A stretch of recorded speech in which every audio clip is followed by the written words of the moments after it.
Well, this podcast should be interesting. So this episode is with my good friend, Michael J. Barnes, MJB. JB, And it's, first of all, you flew out here for this. I did. From Arizona. Uh-huh. Do you call yourself a Phoenix or a Scottsdale resident? So I technically live in Phoenix, but it's called Scottsdale. Okay. It's called the magic zip code because I get to say I live in Scottsdale, but it's actually Phoenix. Oh, nice. So I have a Scottsdale address, but it's city of Phoenix, Texas. Okay, gotcha. So Yeah. you flew out here from there. Yes. Now, this is rare, but we got to spend time yesterday. Normally people come in, we do the podcast, or if it's on Zoom, we'll do it over the Zoom. We don't get a lot of connection time before it, so we're Right. just kind of diving in. But you hung out with me yesterday. I did. We went to float, That was so awesome. which was amazing. That was awesome. MJB Yeah, has man. never floated before, so he got his first float in. Yeah. We did Trader Joe's. That I was made some cool. turkey burgers. We talked You on the back deck. dropped the tea and blew it up on the aisle. Oh my gosh. Yeah, clean up aisle 3 at Trader Joe's. I put the tea in the cart and then it just fell and crashed all over my... It wasn't your fault. No, but yeah, it got handled pretty quickly. Yeah, man. We put the flares out and you ran and got somebody. You did. You put that was so cool. You put the little carts next to it. Scared. And then we had to walk by her later and I didn't know whether I should apologize or like admit it was me, but I avoided it. So... That's okay. She knows now. Yeah. Lisa, So- you'll tell Lisa next Monday when you go back. To Oh, Trader that's right. Joe's. I'll tell Lisa You'll who tell works her, at hey, Trader that was Joe's me. that was actually me. They're probably still talking about us from yesterday, but did some damage. So anyway, we got some time. So I got a little bit of a warm up of learning more about you because I've known you for a while, but like randomly, like we'll see each other at the speakeasy that Steve Sims did. Yeah. I remember we spent time there, both speakeasies because you were at San Diego. I was San Diego, as in Scottsdale. Scottsdale. With the Hollywood. Yep. Yeah. I've done 3 or 4 speakeasies at least. Yeah. But I can't remember how we met. Oh my gosh. Thank you for asking. I remember how we met. Okay. So I am quite certain. I've been trying to find it was either 2010 or 2011. Okay. I don't recall which. Okay. I'm pretty sure it was 2010. Uh-huh. It was in the desert at a Todd Duncan event. You had just flown in. They had just dropped you off, and I was standing in line at Starbucks, and you walked up right behind me. And I was giddy to be there. It was my first time going to this. I've been wanting to go to Todd Duncan's event for freaking ever. Yeah. And I finally got to go, and I'm all by myself. I don't have any friends. It was just me. Uh-huh. And there you were, and standing in line, and I was, me. I'm just like, oh my God, what are you doing here? Oh, well, I'm here to see this. Oh my God, so am I. And Oh my gosh. anyway, that was it. Yeah. Yeah. Yep. Wow. All right. So we've known each other for a while, but I got more in depth into who my MJB is. I can't even keep talking on this podcast because there is a box right there that I know is there for a reason. And you've alluded to this box since yesterday when you said you got me something. And I'm concerned because you said you'd like me to open it on camera. Yeah. So You don't have to keep the footage. Oh, well, I think we're gonna. We very rarely do we throw anything off of this podcast. So that's for me? It is for you. Would you like it? Yeah. So Okay. gifts are one of my love languages. So one of the things, I knew that. Yeah. So this is the people, you know what? The people that happen to be watching this, seeing Yeah. this, including Allison, and I don't know, maybe Andy's everybody right knows. there, yeah. If you know what this is, you're going to love it. If you don't know what it is, well, then you're going to love it. All right. So those of you, I'm gonna say this out loud so that people can hear. Those of them listening and not watching, which you can always watch this in the coop. But here we go. Okay, this is a T-shirt, and it says, "I axolotl questions." What is this? Oxalotl. It's an oxalotl. Oxalotl. Do you not know what an oxalotl is? No. Oh my heavens. That is a real thing. An oxalotl. It is a real thing. It looks just Okay. like that. And they're native to one little small group of lakes in Mexico. Uh-huh. They're endangered, almost extinct. That's a real thing? That is an actual photograph of a real oxalotl in real life. That really is. They did a little bit of I had this made and for you, but hold on. This is insane. Yeah, so if you're gonna wear it, I gotta All right, so we're wearing these. Yeah. This is thank you, first of all. I think that's the cutest thing ever, and I absolutely need to go to this place in Mexico and see this thing. No. What you need to do is ask your daughters if they know what an axolotl is and say, yeah, Daddy, can we please have some? Oh my God. So, yes, it's a dream of mine is to have an axolotl. How big are they? They get up to be about 18 inches. What? They live up to 30 years. And they're that adorable. For real. They are pink. They are purple. They are bioluminescent. They are green, black. They're half How did black, you hear half about green. these things? So the kids next door, they had a stuffed axolotl. I'm like, what the heck is that? That's so funny. Yeah. And my daughter's like, that's an axolotl. I'm like, what the heck are you talking about? And then all of a sudden, Minecraft made them popular. Oh. So just a Minecraft thing. So it's a real big deal to have. I've never seen them in Minecraft. I stopped like season 1 though. I played the original Minecraft. Okay. I kind of faded away when they started getting like farms and all the you could keep animals and stuff. Yeah. So but anyway, the axolotl is. I'm really surprised that now everywhere you go, you'll see and hear and whatever see it. axolotls. Yeah. But yeah, no, they love bubbles. They just kind of hang out and just do this thing. Let the bubbles flow under their bellies. It's yeah. No way. Yeah, all right. Well, dude, thank real. you for this. Cheers. Cheers. Very cheers, cool. Cheers. I love that we have the uniforms on. So I don't think it's anybody's surprise based on listening already that you are my ADHD buddy. So I guess. Can we start there? Because you and I talked last night at dinner and I didn't know, I knew we had the ADHD in common. I didn't know that your experience went way further back than mine. Mine was diagnosed, 10 years ago or something like that. Gosh, has it been longer than that? Maybe it's about 10 years. You were diagnosed early. Yeah, in first grade. Okay. Second grade. It was second grade, 1972, and we lived in eenCentro, California, which is a little teeny tiny town with very few people. Right there on the line, border of Mexico. So there's Mexicali. It's Mexicali, Calexico, and eenCentro right there. So mom and dad would have to take me to San Diego to see a psychologist, right? Because the crazy stuff that people would make up in that period of time. For instance, I drew eyelashes on my characters, cartoons, right? So you draw on stick figures, but mine have eyelashes. They're like, something's wrong with this kid. What? I swear that's for real. My mom's gonna watch this and she's gonna be like, oh my God, I remember that, and she'll tell the whole story. That's real. That's for real. Yeah. And then they're like, well, he's got this thing. It's called attention deficit hyperactive disorder, blah blah blah, and it requires this and this and this, and like no one had ever heard of it. Right. And so I was considered the first generation of Ritalin, and even though a lot of people. It's a controversial issue. I take not really offense to that, but like I would be dead or in jail if it wasn't for the medication that I was able to have as a kid. But it got weird when we moved to Phoenix. We had to find new doctors and stuff. And one of the things that they decided, just the doctors decided, is that once you reach puberty, you didn't have it anymore. Oh my gosh! It's a kid's disease. Yeah. But up until then, I was taking. It was. I remember it was Ritalin and Escalith, which is lithium, is what they would give us to keep me, calm or whatever. The truth is they should have given Ritalin to all the teachers, right? So they know how to deal with me. Yeah. But and so anyway, so yeah.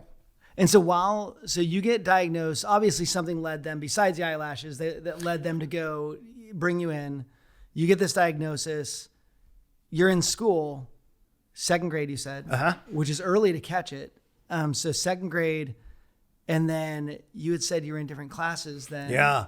So you get pushed out of the regular classes? So in eenCentro, they just left me in with all the regular classes, and I don't remember why. I don't think, just because it was so elementary and so simple. They had me on a very low dose of Ritalin and lithium, or it's called Escalith, is what it used to be called. And then when we moved to Phoenix, when I got into seventh grade, nowadays it's called junior high. But when I got into seventh grade, that's when I had to go into special ed classes. So in seventh and eighth grade, It was Mrs. Kwang and Mrs. 𝗕𝗿𝗀𝗀, two of the sweetest ladies. They were my teachers. I still remember this from 1977. I still remember. And they took care of a few kids that had ADHD, because not very many people had it back then. Nowadays, I think there's a little bit of environmental ADHD, but it's still real, of course. But there were also kids that were that had significant physical disabilities, as well as mental disabilities, as well as learning disabilities. And when I got into high school, there were kids that they were trying hard to mainstream that had cerebral palsy. I was in those classes with that. All of the people that had all of these, whatever you want to call all the disabilities, other things, all of the other things, all of it. And it's until I was almost 30, I was told it was a disability. Right. It's my superpower. Yeah, but we didn't know that. Right. I didn't know that. Right. So I wish someone would have said that, or someone would have thut of that, because that could have changed things for me. But I'm not. There's no complaints. But they were like, let's put this kid with the other disabled kids. And so it was, you weren't around people that were, that didn't have something going on. So that's your world. So your class, were all your classes that way? No. Thank you. No. No, I had a few regular classes, like English, which I wasn't very good at, reading, which that I don't even understand that concept. Math was easy.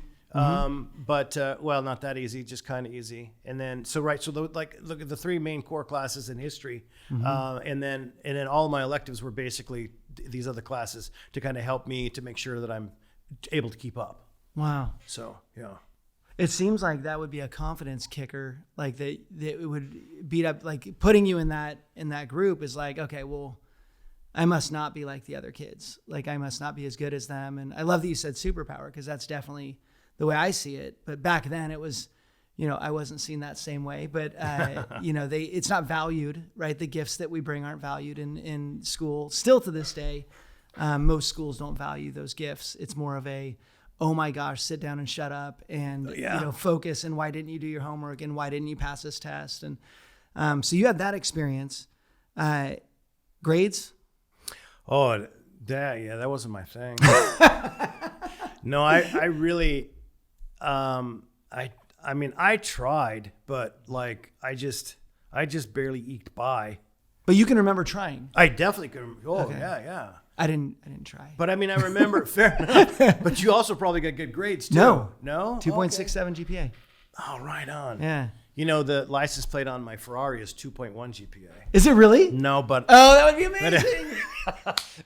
Coach Bill Hart sent me a picture of a new Ferrari. It was 2.1 GPA. My God. I'm not going to ever buy a Ferrari, but I'm looking forward to that license plate. Yeah. Were you in the twos? So honestly, like I have absolutely no idea. I don't even remember them keeping track of anything like that. Wow. So there was no encouragement for me to go to college at all. Like, in 1980. It was assumed that just wasn't going to be for you. Well, of course not. I'm going to go work, do whatever. I know what I did, but no disrespect to anyone that does that. But I wanted to go to college. But were you working in high school? Yeah, I did have. I always had at least 2 jobs in high school. So, yeah. Wow. Okay, so you got 2 jobs. Your friends, easy to make friends? No. I always liked everybody. I definitely wasn't considered one of the, I wasn't one of the cool kids. I was the disabled kid, man. I was the disabled kid that got to be mainstreamed at lunchtime. Wow. It's not like a poor me thing. I'm not a victim. I didn't know there was anything wrong. I just knew that it wasn't right. So anyway, some people made fun of me, but for the most part, not really. Yeah. It's just. You rolled through high school. You got into college. I did. What college did you go to? I did. I went to 6 different colleges. Okay. I tried so hard. I tried so hard. Yeah. But really what we're talking about is whatever. I went to every community college. But right out of school, I went to Glendale Community College, which is the Gauchos. But I wanted to ride bulls. And my mom said the only way I could ride bulls is if I went to college, because that's the only way that they could have insurance on me, right? So so I went to Glendale. I went to ASU for a minute. I went to Scottsdale Community College, Mesa. Those are the three that I was hovering around and going to two of them at once, just trying to make it work and learning where I was going to be a part of my people, I guess. Wow. So, and by the way, the total ADHD thing, but the noise on your chair is driving me crazy. Can we swap for that chair over there? I'm sorry. You got the noisy one. No, you got the noisy chair. Yeah, it's all good. And there's 1 feet. We're not even cutting this. We're keeping this in because this is such a valuable point. Solid one. Hey, there we go. So yeah, I can't, like, I listen and I focus, but like, this is such a great point.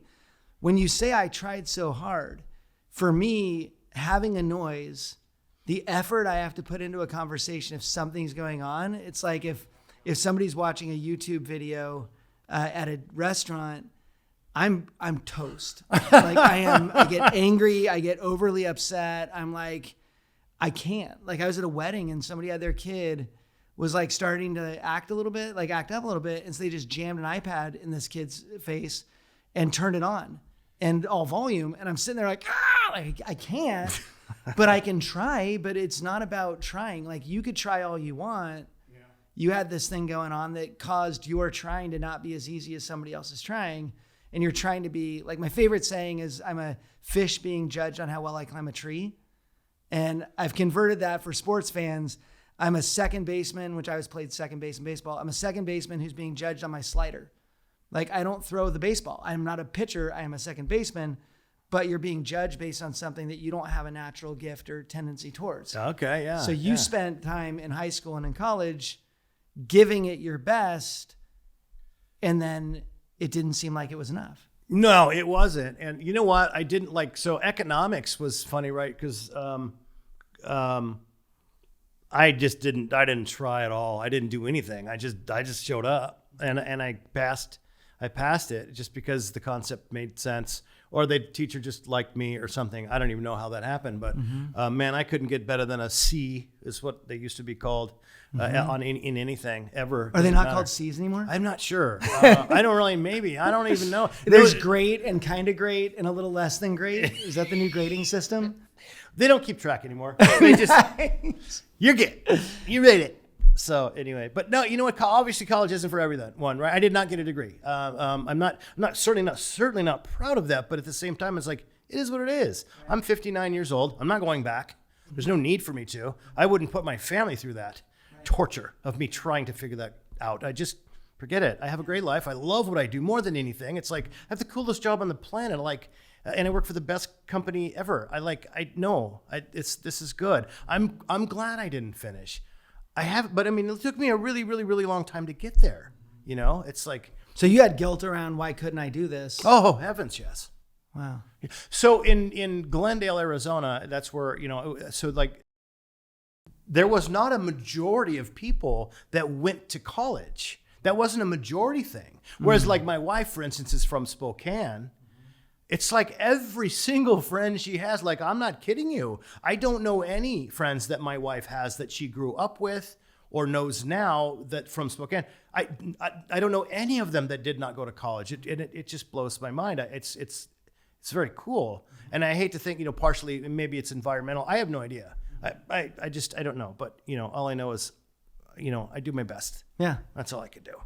So how do you get from, when your sixth college came to an end, yeah. What was the transition like where you're like, okay, do you remember deciding this was like, this isn't going to work? Okay. Yes. So full transparency, so it was not 6 colleges, like all at the same time. Yeah. Right. Okay. So I'm done. Yeah. Well, mom is like, and my mom didn't go to college. Right. So she's like, oh no, you need to keep going. And so I went back and I got to the point I remember I called the guy, his name's 𝗕𝗿𝗵𝗵𝗵𝗏. He was running Discount Tire at the time. And that was, for me, that was the coolest job on the planet I was doing. I remember I called this guy who was in charge of the company at the time, or the one that was available, and says, look, I don't know what to do, man. I mean, I'm thinking about going back to college, but man, I really want to work here and be, full-time management here.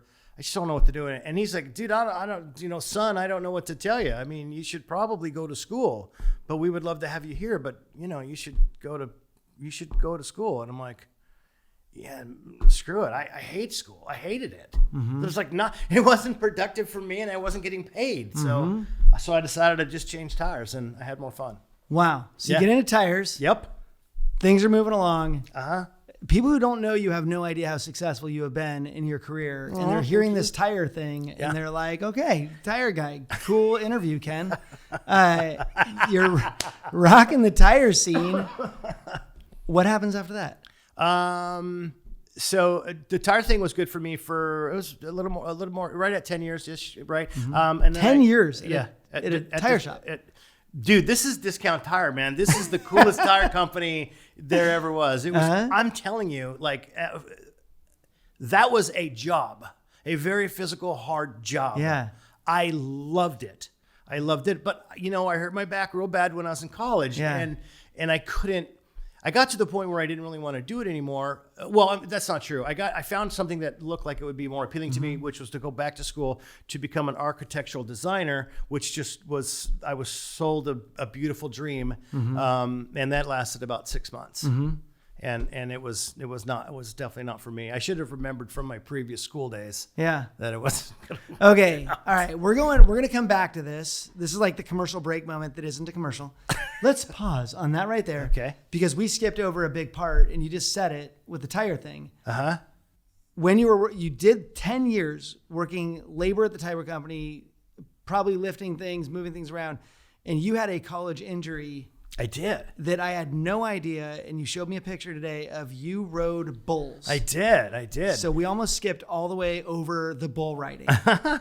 Yeah, it was 3 years in the National Intercollegiate Rodeo Association, and or 2.5, whatever. And it was I rode bulls. Yep, we got pictures. And what? Why? Why did you ride a bull? So, it probably has something to do with the John Travolta movie in the late 70s, maybe Urban Cowboy. And I always thought that was cool. And then my dad had a couple of wrecking yards, and he hired some guys that were real cowboys working at the wrecking yard, and became friends with them. And then they said, hey, why don't you come? We'll teach you how to irrigate fields. I'm like, that sounds like fun. Can we drink beer? Yeah, okay, fine. So I was in the middle of the night, I'm irrigating fields. And then we drove by, and there was guys riding bulls, and like, well, that looks cool. Anyway, because there were a lot of hot chicks. And so I decided that's when I was going to be a cowboy. And so I went out there and I started riding bulls just for fun. And then I got into the college program. And and to this day, I got Tracy Sodders and I are still buddies. We still talk all the time. And Joe Campbell still lives in Phoenix. The three of us, we were out there 3 or 4 nights a week riding bulls and having a good time. And all three of us got hurt. Did the injury, is that what took you out of the bull riding? No, it didn't. But it wasn't the same. So I broke my back. So I didn't know at the time. We found out years later. You didn't know that you broke your back? I knew something was wrong. I mean, I felt it and I heard it. I didn't know what it was, and I could still walk. I just couldn't breathe very well. And then years later, they were doing MRIs. Like, well, when did this happen? I'm like, oh, this one time. At rodeo camp. Oh my gosh. So yeah. Wait, you really had struggled breathing for that long, or was it just kind of, it got a little bit better and you didn't go in to get it checked out? So I didn't want to get, I did not want to get in the ambulance. I did not want to deal with any of that, because ambulances are all the time. I did not want to deal with any of that, and I'm fine. It just hurts. And I couldn't, like I say, I couldn't breathe. It's like it knocked the wind out of me. Right. That's right, just assume what happened. Yeah. And I was laying there and I was knocked out, and then they came around and that was weird. Sorry. And jeez. They came around and they picked me up and whatever. I did go back some more after that, but that was pretty much the end, because every single time I rode, every time I was scared to death, every single time. And that's why I always stayed on. I'm not getting off. When I hear the buzzer, the bull knows I know it's time to go this way. So, because I just I covered like almost every single time, and I only got knocked off a couple times. Covered, is that the 8-second thing? Yeah, that's what. Sorry, yeah, that's it. No, I think I just made a good guess, and I was right. So Yeah, 8 yeah. seconds, you have to stay on for 8 seconds, Yes. and that's covering the. Covering the time, and then they judge the way you rode and things like that. Wow. Yeah. So, Okay. and by the way, it was, you know what? A lot of people think that riding bulls is cruel because of the rope and all this and that. I'm like, the rope was, I don't feel like it was cruel. Now the spurs, I don't think they use spurs anymore. I think that was unnecessary. Yeah. But no, their bulls are fine. They know what Yeah. they're doing. They get paid well. Have you ever seen the poker they play in the middle of a bull arena? There's a new bull poker. So No. you have to sit in the middle of the arena, Okay. and then they let the bull in, and the last person sitting there at the table, and you just play cards, and the last person sitting at the table wins. And so it just comes and like grabs people and throws them everywhere. Oh, my and you just have to heavens. stay there. It's the dumbest thing in the world. Like nobody should ever do that. But I do cheer for the bull in that one, because it's like all the other things they do is like them getting, they get the bad end of it, and on that one they get to go get after the people. So it's pretty fun. Okay, back to your tire career. So you're in tires for 10 years. Things are going. How do you get to mortgage from tires? So the architect thing happened. yeah, that was 6 such a months. waste of time. It was I don't even know that it was a full 6 months. That was horrible. Yeah. And it was Memorial Day weekend, my dad was having a barbecue, and my whole family was there, and I says, you know what, Dad, this architectural design thing is like, I don't want to do it anymore. I'm thinking about going back to work for Discount Tire. And he says, son, why don't you please just try selling cars? I'm like, Dad, I don't want to do that. I'm like, it doesn't sound fun to me. Like, I don't know. And he says, well, what happens if you just try to sell cars for 90 days and then you hate it and you go back to work for Discount Tire? What's going to happen?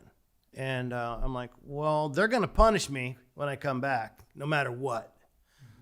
So I'm like, nothing. He says, let me make a phone call. So he made a phone call to one of his friends. And so I sold Chevys in downtown Glendale. Wow. For a few years. But when you ask how it transitions, and I still have some great friends from that, the car sales thing, it was fun. And then I got into service, into the financial control and inventory control parts of the car business. And that was super fun. And a fatal mistake got me on the outs with the owners of the dealerships. And they dug their heels in and I dug my heels in and I went the other way. Well, so like in 1989, when I was in the tire business, my wife and I at that time we bought a house, and I remembered assuring her that, well, the mortgage is going to be fine. Don't worry about it. Don't worry. My grandma told me everything was going to be fine, so I said everything's going to be fine. Grandma was in charge, and Grandma 97 is still in charge to this day. But anyway. And then we went in like 1991, maybe 90, and to refinance our house. And so this is kind of like, we went to refinance our house. Yes, it was 1990. I was still at Discount Tire at the time. And I remember it was at Scottsdale Air Park, and this guy had this cool office, and his desk was here, and the runway, the Scottsdale Air Park runway, was right behind him. And her and I, Roxanne and I, are sitting here facing him, and he walks out to make copies of the refinance papers, and I said, oh my gosh, I think I could do this. I think I'd like to do this for a living. And she just starts laughing at me, which is, you don't do that. Like, I mean, that's a trigger for me. And I'm like, what? She says, you could never do this job. And I'm like, oh, okay. Well, I didn't think anything. I didn't say anything, but I never forgot it. And so then in the car business, it's funny. I left. I went to go work I was flailing in my life. I was so happy at Discount Tire, I couldn't find my place in the world. Wow. So I went to sell jewelry at the mall. And some guy comes up to me at Christmas, at Valentine's Day, and just says, hey, I said, yeah, how are you? And he's like, yeah, I'm looking for something for my wife. Oh, wow. It looks like you got something. He had a K Jewelers bag.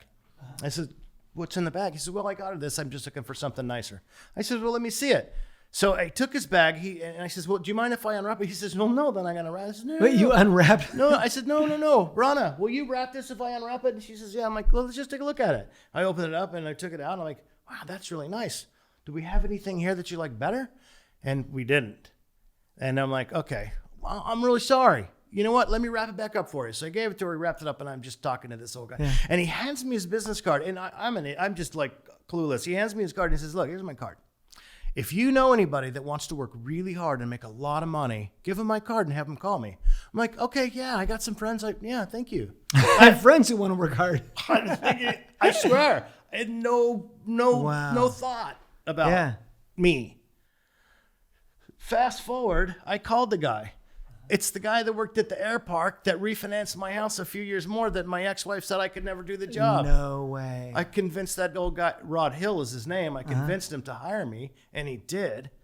And it was really hard, by the way. She wasn't that far off from telling the truth. It was hard. Oh, man. It was hard. Yeah. And anyway, I went to work for Rod Hill, and he's still in business to this day, doing great. And that's how I got into the mortgage business. Wow. And what year was that? That was 1990 that I got in. It was 95. Okay. Yeah. So that's the year I got married. So you've been in it 28 years. I know that for sure. Okay. So let me just kind of look at the things that you've done. So your high school, tough, college, a struggle, the tires you could do, like you felt like you could accomplish, you felt confident in that. And then other things like you kind of liked and you felt confident, but it's interesting that tire one was the spot. What made it, what about that? Was it just like you could see the job, you knew the job, good people, good experience? Or was it not risky for you? What was the... So, you use the word confidence, and I want to tread lightly on that one going forward because I do get emotional. I don't want to get emotional. You can get emotional. It's a podcast. We're not doing I appreciate that. I appreciate that, but there's people that may be watching, and I don't want to be vulnerable in front of them. So I don't feel like I have a whole lot of confidence. So what about Discount Tire was the greatest? Like I freaking love the way they treated us. The kids call it satisfying now. The kids will do something like, oh my God, that's so satisfying. It's like, you just painted that. Yeah, but it was red and now it's white. And okay, I get it. I totally get it. I could hustle. I could work as hard as I wanted to, physically hard. I dug that. I got to take a break to go talk to people. And, I never thought I was selling tires, but, I'm just... whatever. It was freaking fun. I got to be assistant GM, right? So I got to run the crews, and that was fun. I got to make a lot of friends, and that was fun. Everything about it was fun, and I absolutely loved it. And honestly, like it's like playing drums. I think about it every single day. I mean, if you need a job, if your kid needs a job, this is a hell of a great way to learn how to do all these different facets of life whether it be a young person or an older person. It doesn't really matter. So nice. I'm sorry, what was the question? I was asking about confidence and you shied me away from the word confidence. Well, Discount Tire, I had lots of confidence. Yeah, I did. Yeah. So you move into the mortgage industry, things go immediately well. I know you said it was tough to learn, and she was almost right.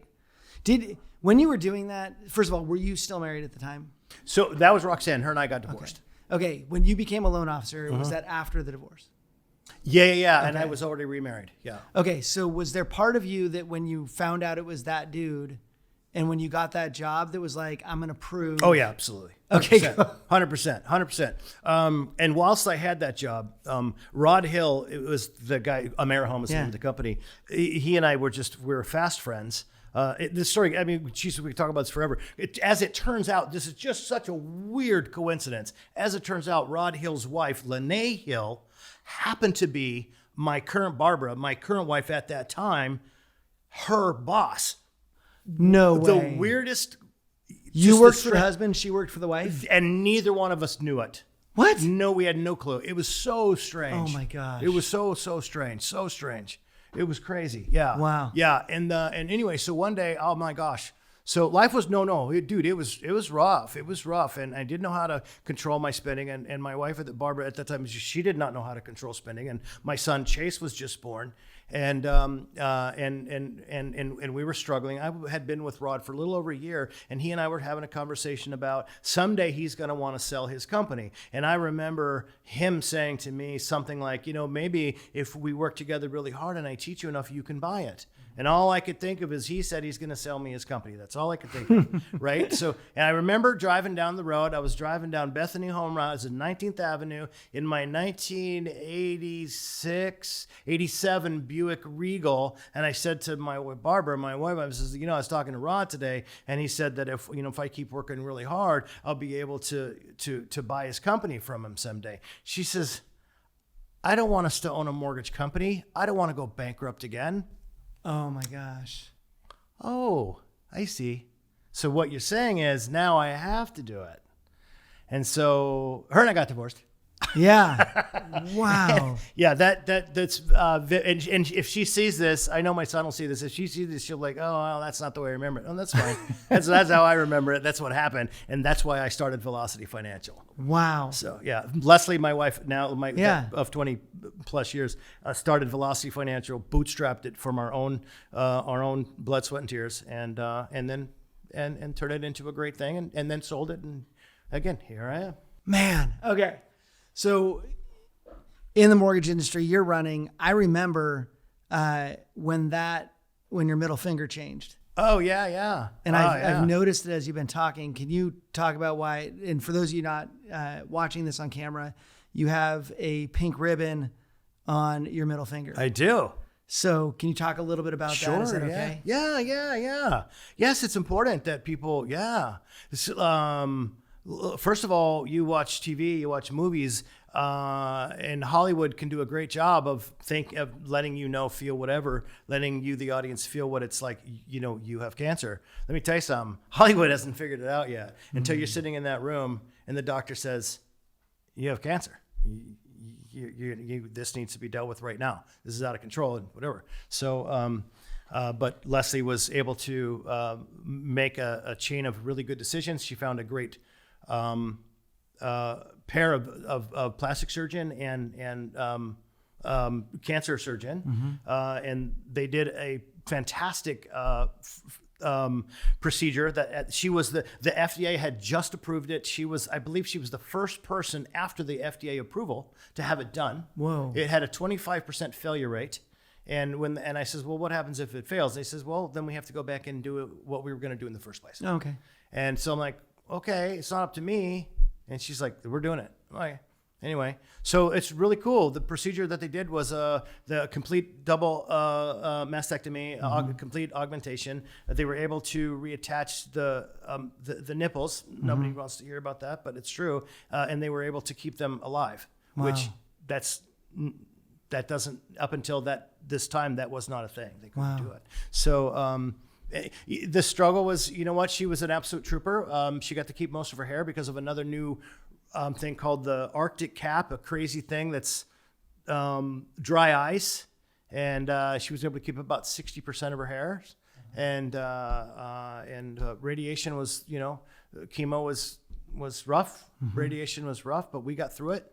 And she never skipped a beat. She never missed a day of work.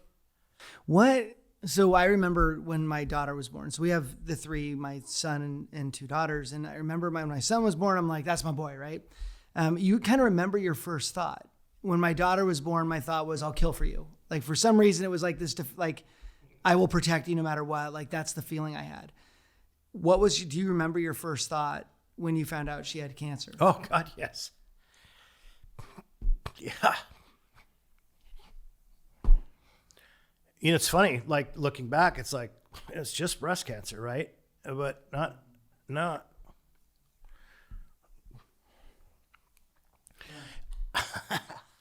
I wasn't prepared to take care of her like she needed to be taken care of. She'd been taking care of me our whole life, our whole relationship. And now I got to be an adult. And now I got to take care of the kids, and I got to take care of her, and I got to maintain all this, this energy. And I'm the only breadwinner for the house because she works She definitely doesn't work. I did not say you work for me. I'm just saying. I'm just saying. Yeah. You're in the same company. But yes, and if I don't, sure. Right. Well, we had just actually Patrick Palmer and his people came in and bought the company from us the day before the diagnosis. Oh my gosh. So I had to go back to Scott Davis and Patrick Palmer and those guys and say, listen, we got to unwind this. Here's what happened there. And it's honest to God, Patrick Palmer, Sue Weaver, Scott Davis, and even Rob Hurt jumped in and says, no, we got this. We got them. We'll take care of it. We'll be okay. Wow. It was kind of amazing. And, yeah. Your first thoughts were responsibility. Yeah. Oh, yep. I guess like so. It was, this is on you. Like it was your time to step up. Mm-hmm. Wow. Did you wonder if you had the ability? Oh gosh, no, I definitely didn't think I could do it. I mean, I don't believe in faking it till you make it. I don't believe that. I've never believed that. But I didn't have a choice. It's not like I was going to do it on my own. But now I'm in charge of making sure that this all gets done. Mm-hmm. Oh my God, trust me, I had so much freaking support. It was nowhere near as dramatic as I was making it in my head. But I mean, I still was there. Tamara, our next door neighbor, which we've talked a little bit about, she was at every single chemo appointment with us for 7 freaking hours. I mean, at a time, and we had no shortage of great support. Mm-hmm. But I definitely had to be a person that I wasn't used to being. Mm-hmm. So it's always interesting timing on some of these conversations I've had on this podcast. And I was just talking to my therapist today when I left here for a meeting. That was my therapy appointment. And we were talking about grieving versus supplementing, and just like, I'm going to just focus on everything else except for my grief, and like avoiding grief. And try, because I'll sometimes go, what else can I do that's fun that will make me think everything's okay? You had to act like, okay, I've got to get involved. Were you also able to take the time and grieve the situation? Like, oh, I don't really know. I have no idea. I'm not sure. Huh. Well, I have no idea. It's because you're so busy. Like, you all of a sudden had the whole world on your shoulders. You had all these things to do. Were you just like, go time? And was there ever a moment when you had the letdown? Like an example, when I fly and speak, I'll speak like Monday, Tuesday, Wednesday, Thursday, fly up back on Friday.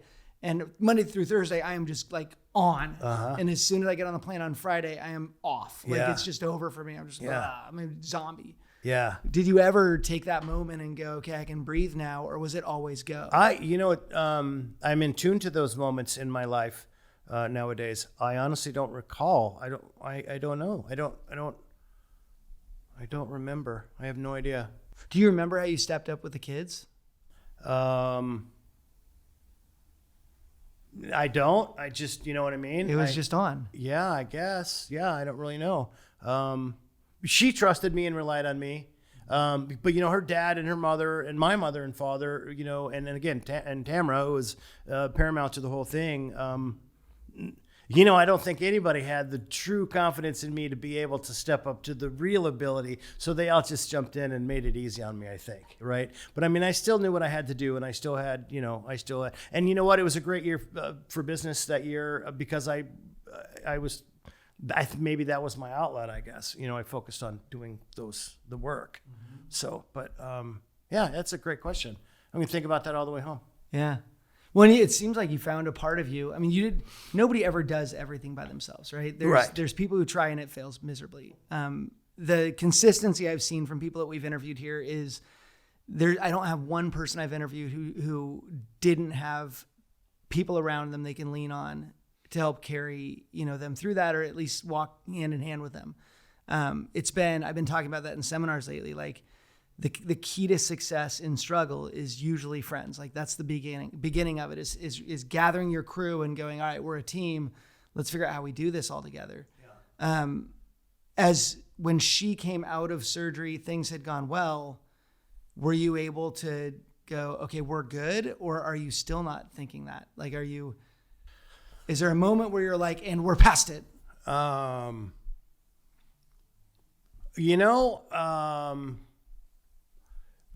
She did pretty well with the chemo. Radiation, she just wanted to die. So, and then accidents happen. and I didn't know what radiation was. And then they put the IV in this vein. Most of the time they'll do a port. Well, that's for chemo. The radiation was going into her vein, and she's like, "Gosh, that just hurts. That hurts." And I am so sorry. It was the chemo. They did not put the port in anyway. They put it into her vein. They missed the vein, and it went into her hand, and it burnt the whole. Her hand blew up, and it burnt it from the inside out. And I remember thinking, "Holy Moses! That they're putting that poison throughout her entire body, going through every cell in her body and her brain and everything else." And she, to this day. Well, you'll see her in 𝗕𝗿𝗄𝗏. Oh, that's right. She has a burn on her hand from the chemo being on the inside of her hand, and then so that's what I'm at.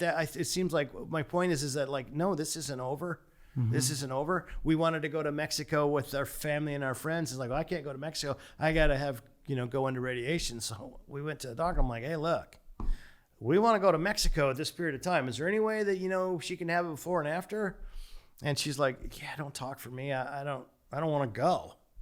And well, she did go and we were able to make it, but it was hard. Radiation was really hard on her. Mm-hmm. So she handled the chemo better. And, but with radiation, she just wanted to die. She just lay in bed and cry because it just hurt so bad or whatever, burned, so, yeah. No, we know her clear. She sees the oncologist twice a year. She still takes the medication. So yeah, no, she's good. She's good. The success rate is continuing to get better with all kinds of cancer. And early detection mammogram, ladies got to get their mammograms. And if the insurance company is going to pay for it, get them as early as you can.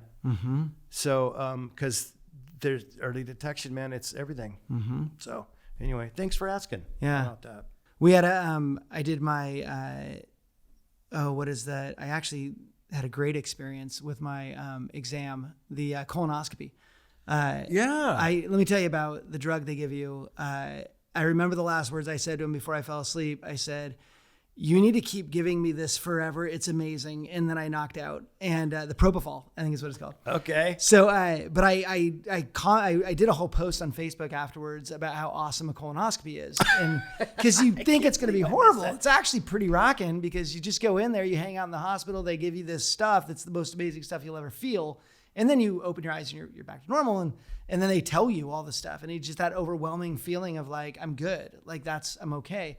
And I get this message from this woman on Facebook, and she said, I saw on Facebook that you got a colonoscopy, and I thought if Ken could do it, why can't I?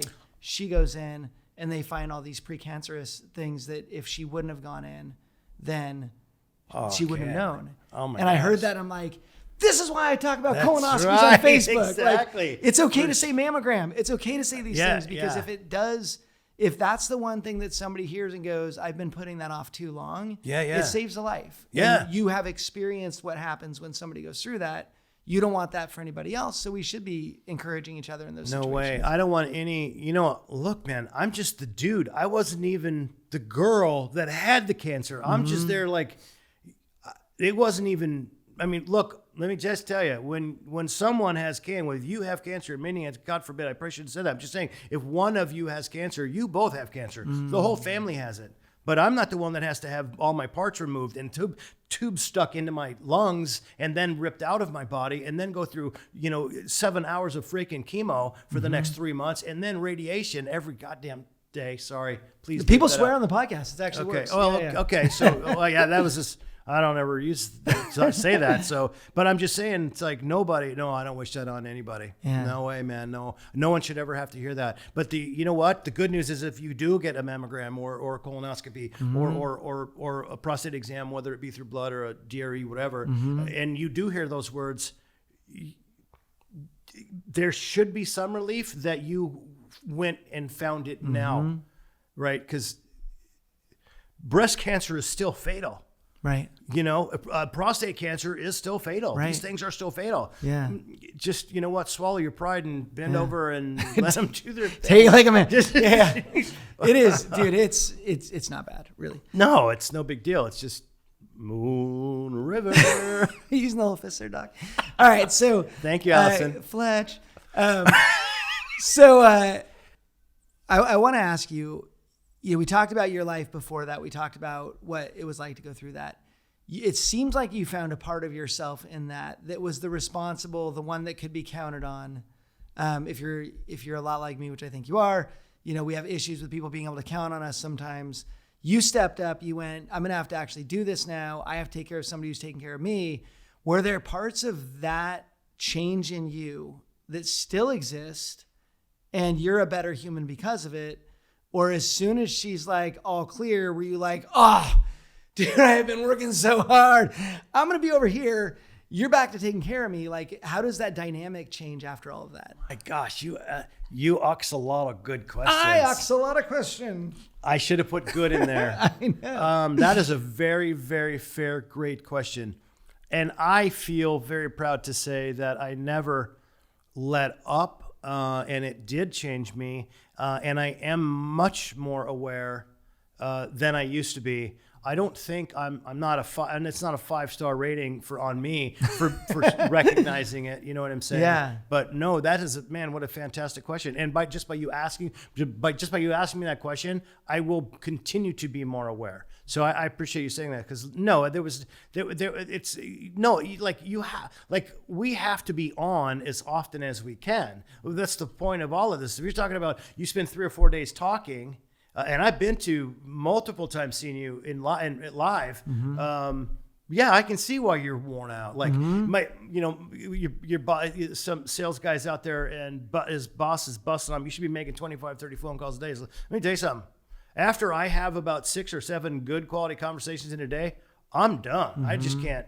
I give everything I have. Mm-hmm. Like, I mean, I mean it. Mm-hmm. Like, I give it all. And then when I'm spent, I just need to know that I'm spent. And even, I don't know, something happened this weekend. It's like, it's time for me to step up again. Like, mm-hmm. I can't just, so I went and put the dishes in the sink. I just made that up. I didn't put them in the sink. We had this magic table. It's just, stuff just. I just saw that video. You got to see this magic table. All I do is put stuff there and it ends up clean in the cupboard. What about your parenting through all of that? Did your parenting change? Because now you have to be the main one. Did that change, and did that stay afterwards? So Leslie has always been the stronger hand. It's pretty much her way over any other way. I'm the fun dad, she was always naturally the lead parent, even through the whole thing. Mm-hmm. Now, when she's laying on the couch, and and this is a big thing, mm-hmm. She's not in any mood to deal with it. So we had people to help, I took the kids. I mean, we were. I don't really feel like we had to really do much different mm-hmm. with them. I don't remember. When you focus on making people laugh and you're always energy, you're always, you bring the fun. I bet that helped a lot to have that when all the other things were going on. I think she doesn't think my jokes are nearly as funny as I do these days, but I still make everybody else laugh, and that makes her smile, and that's good enough for me. Yeah. And that's really, how it was. But I was super sensitive about, I'm not making jokes about any of this stuff. Uh-huh. It's like, again, I almost did, like, so the way this operation works is they remove everything, and then they put all new parts in. Right. So then, everything is up in there and different. And it's, funny for us to be having a beer and a cigar and joking about, but she don't think it's funny. It's pretty funny though. So I'm just saying. Oh man. We used to do this 4-day pack trip, and it was this really amazing experience. And at the end, we'd each get a name or a nickname. And I got the nickname Jester at the end of it. And I was like, I don't like this nickname, because you always think of a court jester as like kind of being goofy, but their comment was, in dark times or when somebody's going through it, when it's your turn to come in and make people smile and make people laugh and bring that positivity to a situation. So I'm sure that was a big part of what you did, is you brought the fun and, I call it Disney Dad, by the way. Yeah. Disney Dad. Yeah. You got to bring that. So back in the early parts of our relationship, when Leslie and I were first dating, and she was in the mortgage business too, on the wholesale side, she used to say, "Yeah, he's porta party. He just just add alcohol. Porta party. Just add alcohol. I'm like, okay. So anyway. Oh my whatever. gosh. All right. No, dude, I go for every opportunity to make people laugh. And sometimes it's funny. It isn't always, but usually I can tie it down and be okay. But like nobody nails it 100% of the time. Oh, yeah. And I'm not a comedian, you know, Yeah. that's not my thing. I just like to make people, it's like, it's just fun. Yeah, It's just, absolutely. you know, yeah. Hey, look, everything to me is fun and funny. Yep. The only thing I take serious is mortgage. Like other than that, and by the way, I even have fun with that. Every single time I record videos every single day for my clients, right? I use Mortgage Coach, the only software to explain what's happening to a client. I always find something fun or funny to say just to lighten it up a little bit, but still keep it serious. So you've been in mortgage how many years? So 28? 28 years. That's right. 95. So 28 years, you were in tires for 10. Which do you like better? Oh, well, this is way more better. I mean, like being here in Camas, Washington, it's 118 degrees right now in Phoenix. This is way better. Right? Oh, yeah. Yeah, I don't want this to end. Yeah. Please don't make me go home. I know. Well, and let me go to your house because you can stay here. I'll go there because we would enjoy some sun. We're about to lose it. So you do love this. 28 years for a guy that did 6 colleges, had all those different classes, did cars for 3, sold jewelry for a while. Yeah, for a minute. 28 years doesn't make a lot of sense. What's happened? Did you just find your passion and like you were like, this is my special purpose? So in the very beginning, it was the love of my life at that time. Whatever, telling me I couldn't do it. That was definitely fuel. And then the next one telling me that I could never do it. That was also fuel. But I needed that fuel to stick around because there were times that I didn't enjoy it. Like there's elements of this job that I still don't enjoy, that I don't do. You know, a lot of people say, well, you're going to make cold calls for 6 hours a day, every day, calling realtors. I'm like, whatever. You want to go and tell people that, you go right ahead. I did it for a minute and I just can't do it. I don't like it. Yeah.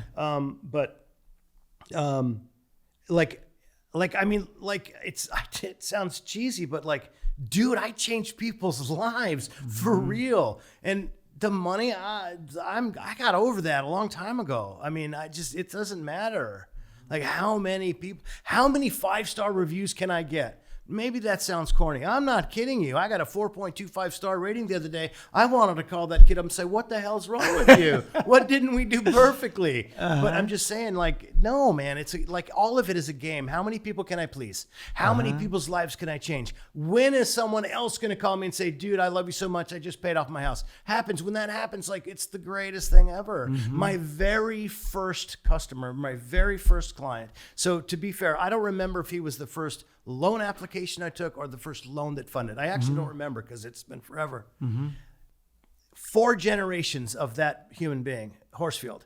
John Horsfield, his mother, and I helped his mother with their mortgage financing. I helped John and him and his wife, Marilyn, for years and years and years. He just passed less than a year ago. And then his son is the 3rd generation. He and I are now best friends. He and I vacation in Mexico together. And now his daughter just turned 21 and she's ready to buy a house. This is the 4th generation of families. Like, man, I mean, I don't think I'm going to make it to the 5th. I don't think I'm going to be effective for that much longer.